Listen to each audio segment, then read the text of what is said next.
Hi friends, আমরা আগের ক্লাসে একটা মেজর টপিক শেষ করে ফেলেছি। এখনকার ক্লাসে আমরা আরও একটা মেজর টপিক শুরু করব। তার আগে চলো আমরা একবার দেখে নিই আমাদের ম্যাপটা, রোড ম্যাপটা। আমরা টোটাল 7টি অংশে ভাগ করেছিলাম এই চ্যাপ্টারকে। তার মধ্যে আমরা ইন্ট্রোডাকশন, টাইপস অফ ইনফ্লেশন আর মেথডস টু মেজার ইনফ্লেশন, এই মেজর 3টে টপিক শেষ করে ফেলেছি। এখনকার ক্লাসে আমরা চতুর্থ মেজর টপিক শুরু করব, সেটা হচ্ছে causes and effects of inflation. তার মানে ইনফ্লেশনটা হওয়ার কারণ কি এবং ইনফ্লেশন যদি হয় তাহলে তার ফলাফল কি হয়। প্রথমে আমরা আসব যে ইনফ্লেশন হওয়ার কারণ কি কি আছে। এর দুটো কারণ আমরা বলতে পারি।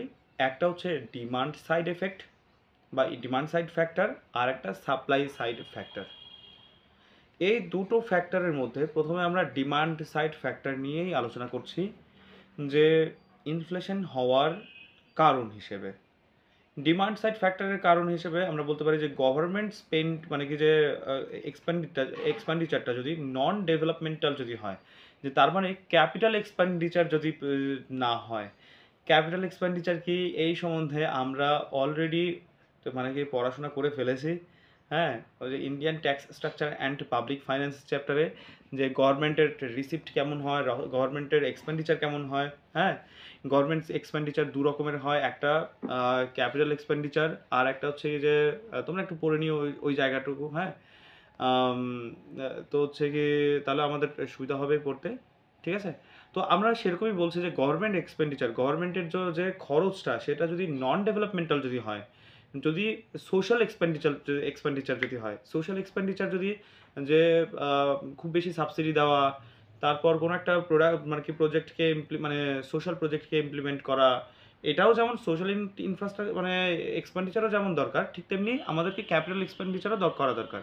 হ্যাঁ, যে ক্যাপিটাল এক্সপেন্ডিচারের মধ্যে থাকছে যে রোড ডেভেলপ করা, তারপর হচ্ছে যে ব্রিজ ডেভেলপ করা, তারপর কৃষি মান্ডি থেকে শুরু করে, তারপর এগ্রিকালচারাল ইনফ্রাস্ট্রাকচার, সার্ভিস সেক্টরের ইনফ্রাস্ট্রাকচার, আমরা ইনফ্রাস্ট্রাকচার পড়েছি তাই না, এনার্জি, ট্রান্সপোর্ট ইনফ্রাস্ট্রাকচার, এই সব দিকে যত বেশি আমরা খরচা করব তত বেশি প্রোডাকশন বাড়বে, তত বেশি মানুষের ডিমান্ডটা পূরণ হয়ে যাবে, সাপ্লাই ভালো হবে।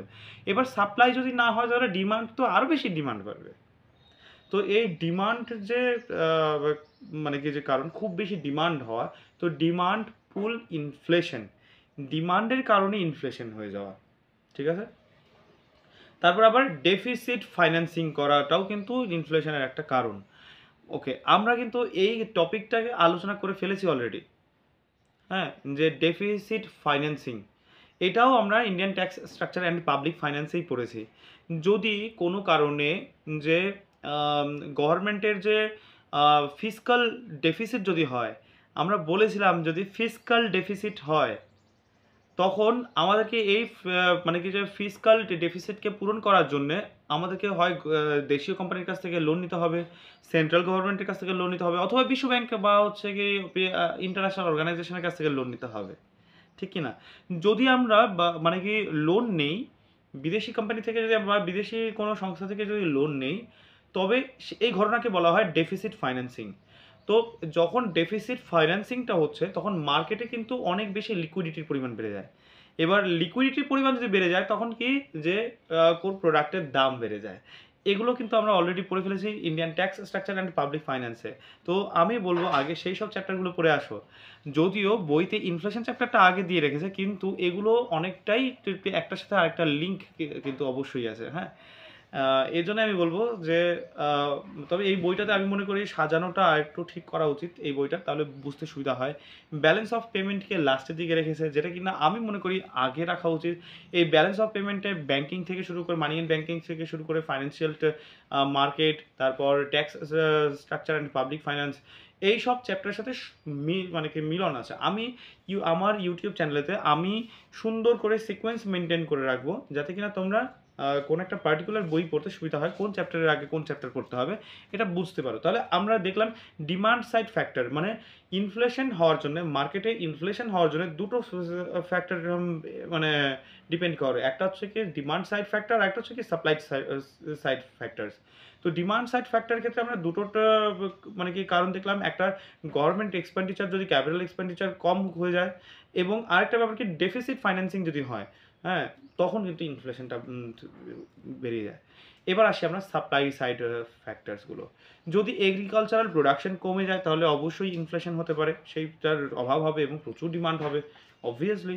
তারপর যদি ফার্মাররা বা হোলসেলাররা প্রোডাক্টকে আটকে রাখে, মার্কেটে মুক্ত হতেই দিচ্ছে না, কখনো কখনো এমন হয় যে শুনি যে একটা অর্গানাইজেশন অনেকরা যেমন পাইকারি বিক্রেতারা সবাই মিলে ডিসিশন নিল যে এবার আমরা মার্কেটে মানে প্রোডাক্টকে ছাড়বো না, তাতে কিনা মার্কেটে একটা ক্রাইসিস হোক, যখনই খুব ক্রাইসিস হবে তখন আমি প্রোডাক্টের দাম বাড়িয়ে দিতে পারবো। এরকম কিন্তু কখনো কখনো করে মানে কি যে ইউনিয়নরা, হ্যাঁ, মার্চেন্ট ইউনিয়নরা এরকম করে। তারপর মিনিমাম সাপোর্ট প্রাইস যদি হায়ার করে দেয়, যদি গভর্নমেন্ট নিজের থেকেই মিনিমাম সাপোর্ট প্রাইস কোনো একটা পার্টিকুলার প্রোডাক্টের দাম যদি বাড়িয়ে দেয়, নিজের থেকে মিনিমাম এতটুকু দিতেই হবে, তাহলে অটোমেটিক সেটার ইনফ্লেশন হয়ে যাচ্ছে। তো এটাকে এগুলো গেল সাপ্লাই সাইড ফ্যাক্টরস। তো ইনফ্লেশনের আমরা দুটো কারণ দেখলাম, একটা হচ্ছে কি ডিমান্ড সাইড ফ্যাক্টরস, আর একটা হচ্ছে সাপ্লাই সাইড ফ্যাক্টরস। ঠিক আছে, এই দুটো বললাম আমরা। আচ্ছা, এবার আমরা আসবো ইম্প্যাক্ট বা এফেক্টস অফ ইনফ্লেশন। ইনফ্লেশনের কারো মানে কি বলে ফলাফল বা প্রভাব কি হতে পারে। আচ্ছা, তো আমরা তো বুঝতে পারছি ইনইকুয়ালিটি বেড়ে যেতে পারে। তারপর হচ্ছে যে কি বলবো, যারা বন্ড কিনে রেখেছে একটা পার্টিকুলার টাইমে বন্ড মানে কি যে রিলিজ হবে, তো এবার ইনফ্লেশন অনেক বেশি হয়ে গেল, তাহলে দেখা গেল সে যত টাকা রেখেছিল বন্ড হিসেবে, মানে বন্ড কিনেছিল, একটা বন্ড কিনেছিল, সেটা 1 বছর 2 বছর পর সেই বন্ড কিনতে কি মানে পুনরায় নিজের কাছে আনতে গিয়ে দেখলো যে যা টাকা পাচ্ছে এক্সট্রা সেটা ইনফ্লেশনের থেকে কম, তাহলে সে লোকসান হবে। তার মানে বন্ড হোল্ডারদের কিন্তু এটা লোকসানের কারণ হতে পারে। ফিক্সড ইনকাম গ্রুপ যারা আছে তাদের ক্ষেত্রেও ইনফ্লেশনটা খুব মানে খুব বেশি ইনফ্লেশন ক্ষতিকারক হিসেবে, তাদের ইনকাম বাড়ছে না। তারপরে বিগ ফার্মার্স এবং বিগ বিজনেসম্যান, এদের জন্য খুব লাভদায়ক। ইনফ্লেশন যদি বেড়ে যায়, প্রোডাক্টের দাম বেড়ে যায়, তাহলে তারা বেশি মুনাফা মানে কি অর্জন করতে পারবে। এক্সচেঞ্জ রেট অ্যান্ড এক্সপোর্টস, আচ্ছা, যদি ইনফ্লেশন খুব বেশি হয়ে যায় তাহলে এক্সপোর্টে কিন্তু মানে খারাপ হতে পারে। কারণ কি, যদি দেখে যে ইনফ্লেশন অনেক বেশি হয়ে গেছে, তাহলে কি বলে যারা বিদেশি ইম্পোর্টাররা আছে তারা দেখবে, বা বিদেশি মার্চেন্টরা যারা আছে, তাহলে আমি যে ডলার দিচ্ছি অল্প ডলারে হচ্ছে কি যে আমি মানে আমরা যে পরিমাণ ডলার আমি দিচ্ছি সেই পরিমাণ ডলারে কিন্তু আমি সেই আগের প্রোডাক্টটা কিনতে পারছি না, কারণ অলরেডি কিন্তু সেখানে মানে ইনফ্লেশন হয়ে আছে, তাহলে আমাকে এক্সট্রা ডলার দিতে হচ্ছে। তখন কিনা যে এক্সপোর্ট কিন্তু সেই ইন্ডিয়ার এক্সপোর্ট কিন্তু কম হবে, কারণ কি সেখানে তাদের বেশি ডলার খরচা করতে হবে। আদারওয়াইজ মানে ইন্ডিয়ার কারেন্সির দামটাকে কমাতে হবে, সেটা গভর্নমেন্টের হচ্ছে হস্তক্ষেপ হোক না কেন, আর যে মানে কি এজেন্সির হস্তক্ষেপে হোক না কেন, যে সেই কারেন্সির দামটাকে কমাতে হবে, আদারওয়াইজ কিন্তু মানে এক্সপোর্ট ফিজিবল হবে না। ঠিক আছে, এমপ্লয়মেন্টের ক্ষেত্রে আমরা ফিলিপ কার্ভ মানে কি আমরা যদি একটু ফিলিপ কার্ভের দিকে দেখি, যে মানে এটা হচ্ছে কি আমাদের এক্স অক্ষ, ঠিক আছে, এটা আমাদের এক্স অক্ষ, এটা আমাদের মানে সরি এটা আমাদের ওয়াই অক্ষ, এটা আমাদের এক্স অক্ষ। এক্স অক্ষ হচ্ছে এমপ্লয়মেন্ট, আনএমপ্লয়মেন্ট, আর এটা হচ্ছে কি যে ইনফ্লেশন রেট। তাহলে ইনফ্লেশন রেট যত কম হবে আনএমপ্লয়মেন্ট তত বেশি হবে, এটা ফিলিপ কার্ভ হিসেবে, এবং সেটা কম টাইমের রেঞ্জের ক্ষেত্রে প্রযোজ্য, সব সময় প্রযোজ্য নয়। যে ইনফ্লেশন রেট অনেক বেশি তো আনএমপ্লয়মেন্ট কম, তারপরে ইনফ্লেশন রেট যদি বেশি হয় তাহলে আনএমপ্লয়মেন্ট কম হওয়ার কথা। এটা খাটে অল্প টাইমের জন্য, কিন্তু লং টার্মের ক্ষেত্রে নয়। ইনফ্লেশন রেট অনেক যদি বেশি হয়ে যায় তাহলে আনএমপ্লয়মেন্ট কিন্তু বাড়তে পারে, এবং বেশির ক্ষেত্রে দেখা যাচ্ছে লং টার্মে কিন্তু আনএমপ্লয়মেন্ট বেড়ে যাচ্ছে।